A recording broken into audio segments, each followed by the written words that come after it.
Bonjour à tous, nous avons un autre type de question un petit peu particulière que sont les adresses mail.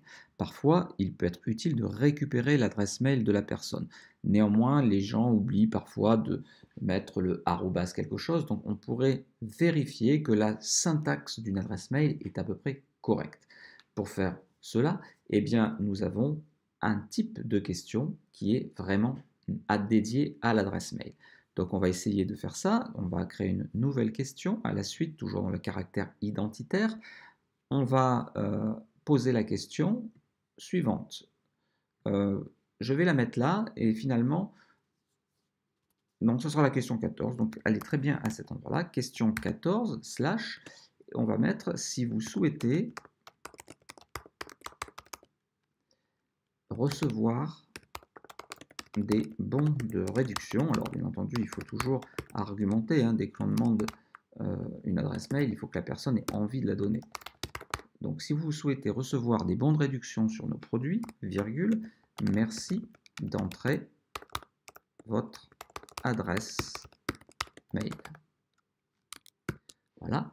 Le type de question, on a un type particulier qui s'appelle dans les questions ouvertes email et qui permettra justement de vérifier la bonne syntaxe d'une adresse mail.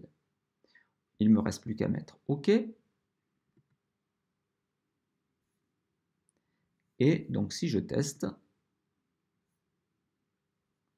on va faire suivant.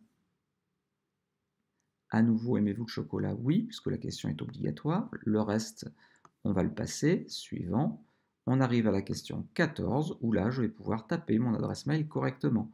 Donc si jamais je mets fff@gmail.com par exemple, eh bien, ça ne marchera pas. Si je fais précédent, il me dit email incorrect. Par contre, si je fais fff@gmail.com, bien entendu, là, il ne me dira rien.